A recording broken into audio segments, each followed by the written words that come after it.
உண்மையிலே எனக்கு ரொம்ப கஷ்டமா இருக்கு. ஏன்னா தன சுயநலத்துக்காக சந்திரபாபு நாயுடு கடவுள் கூடவே விளையாடுறாரு. இது வரைக்கும் அவர் லைஃப் பொலிட்டிக்கலா நீங்க பார்த்தீங்கன்னா சந்திரபாபு நாயுடு சுயநலத்துக்காக யாரை வேணாலும் பலி கொடுப்பாங்கங்கிறது நீங்க ஹிஸ்டரி பார்த்தாலே தெரியும். ஃபர்ஸ்ட்ல பொண்ணு கொடுத்த மாமாவை சிஎம் ஆகணும்னு பலி கொடுத்துட்டாரு. அப்புறம் சிஎம் ஆக்குறேன்னு சொன்ன புரந்தேஸ்வரி ஹஸ்பண்ட இவரு சிஎம் ஆகுறதுக்கு பலி கொடுத்துட்டாரு. அதுக்கப்புறம் ஜூனியர் என்டிஆர் ஹரிகிருஷ்ணாவை எப்படி பலி கொடுத்தாரோ நீங்க பாத்தீங்க. அதுக்கப்புறம் நான் கம்பைன் ஸ்டேட் இருந்தா லைஃப்ல சிஎம் ஆக முடியாதுன்னு நினைக்கும் போது ஸ்டேட் ரெண்டாக்கிட்டு சிஎம் ஆகுறதுக்காக ஜனங்களோட பவிஷ்யத்தோட எப்படி விளையாடி இருக்காங்க நீங்க பாத்திருக்கீங்க. இப்போ எலெக்ஷன்ஸ்ல நீங்க பாத்திருப்பீங்க எப்படியாவது ஆட்சிக்கு வரணும்னு எவ்வளவு பொய்யான ப்ராமிசஸ் எல்லாம் பண்ணிருக்காங்க. இவிஎம்ல எவ்வளவு மேனேஜ்மெண்ட் பண்ணிட்டு எப்படி வந்தாரோ எல்லாருக்கும் தெரியும். ஆனா ஆட்சிக்கு வந்தா இந்த 100 நாள்ல அவர் ப்ராமிஸ் பண்ண எதுவுமே ஜனங்களுக்கு பண்ண முடியல. ஃப்ளட்ஸ் வந்திருக்கு, ஜனங்களுக்கு தண்ணி கொடுக்க முடியல, சின்ன குழந்தைங்களுக்கு பால் கூட கொடுக்க முடியாத வக்கில்லாத இந்த கவர்மெண்ட் ஜனங்க எங்க போராட்டம் செய்யறது எல்லாருக்கும் தெரியுமோ. அது டைவர்ட் பண்ணும். ஸ்டீல் பிளான்ட் பிரைவேட் பண்றாங்க. அது எல்லா லட்சக்கணக்கான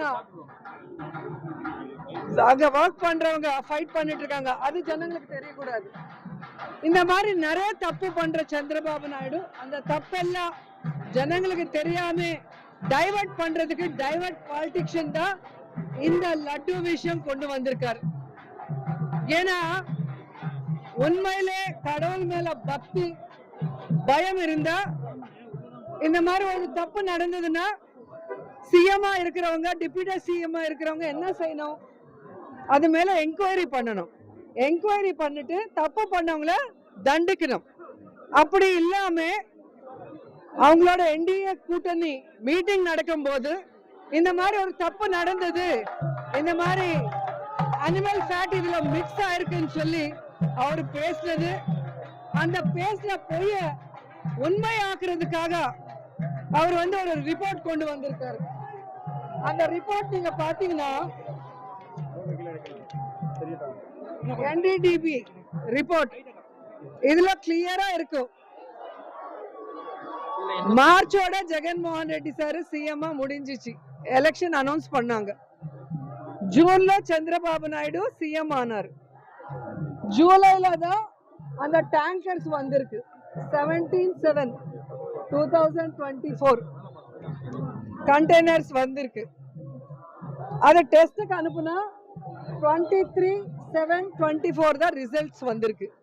அந்த 23 அன்னைக்கே Tirumala EO Shamal Rao press meet வச்சுட்டு இதுல வனஸ்பதி வெஜிடபிள் ஃபேட் மிக்ஸ் ஆனதுனால 8 கண்டெய்னர்ல 4 நல்லா இருக்கு உள்ள அனுப்பணும், 4 கண்டெய்னர்ல vanaspati ghee vegetable oil mix ஆனதுனால ரிஜெக்ட் பண்ணிட்டோம், யூஸ் பண்ணலான்னு கிளியரா ஒரு ஈஓ சொல்லிருக்காங்க. ஏன்னா டிடிடி ஈஓ கண்ட்ரோல்ல இருக்கும். ஈஓல சேர்மன் கமிட்டி தான் அதுல மெயின் போர்ஷன். அதுல கவர்மெண்ட் இன்வால்வ்மெண்ட் ஒன்னும் இருக்காது. சோ கிளியர் கட்டா வந்தது. நீங்க சிஎம்ஆ இருக்கும் போது சந்திரபாபு நாயுடு கண்டெய்னர் வந்தது, சாம்பிள் எடுத்தது, ரிப்போர்ட் வந்தது, எல்லாமே உங்க கவர்மெண்ட்ல தப்பு நடக்கல, அது யூஸ் பண்ணல, அது வெஜிடபிள் ஆயில்னு ஈஓ சொல்லிருக்காங்க. ஆனா நீங்க ஜெகன்மோகன் ரெட்டி பொலிட்டிக்கலா ஜீரோ ஆக்கணும்னு ஒரு ராங் இன்டென்ஷனோட நீங்க பேசுனது இந்த ரிப்போர்ட்ல டேட்டோட வெளியே வந்துருச்சு. சோ அதனால நீங்க தப்பு பண்ணது பேக் ஃபயர் ஆனது உங்களுக்கு தெரிஞ்சதுனால நீ சைடுக்கு ஒதுங்கிட்ட. உன்னோட டைரக்ஷன்ல ஹீரோ பவன் கல்யாண் முன்னுக்கு வந்திருக்காரு.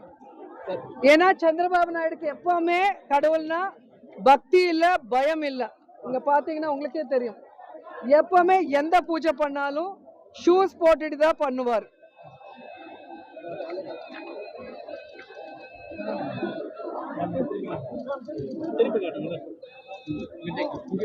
எந்த பூஜை பண்ணாலும் ஷூஸ் போட்டுட்டு தான் பண்ணுவார். நீங்க எந்த எந்த போட்டோ வேணாலும் பாருங்க, எந்த போட்டோ பார்த்தாலும் ஷூஸ். அவங்களுக்கு வந்து கடவுள்னா பக்தி இல்ல, பயம் இல்ல. சோ ஒரு வாட்டி உங்களுக்கே தெரியும், வெய்யகால மண்டபம் திருமலையில அவர் டெஸ்ட்ராய் பண்ணதுனால அதே திருமலையில பாம் பிளாஸ்ட் ஆயிருக்கு. சோ கடவுள் பனிஷ்மெண்ட் கொடுத்தாரு. ஆனாலும் புத்தி வராம மறுபடி தப்பு பண்ணிட்டு இருக்காரு. அவர் வந்து ஜெகன்மோகன் ரெட்டி டார்கெட் பண்றன்னு நினைக்கிறாரு. ஆனா இன்னைக்கு வந்து ஆந்திரால மட்டும் இல்ல, இந்தியால மட்டும் இல்ல, உலகம் முழுக்க வெங்கடேஸ்வர சுவாமிய பூஜை பண்றவங்க, பக்தியோட அந்த லட்டுவை வந்து பிரசாதத்தை வந்து தம அதிருஷ்டமா நினைச்சு சாப்பிடுறவங்கள வந்து ஒரு கன்ஃபியூஷன்ல போட்டுட்டு இன்னைக்கு சாமி மேலே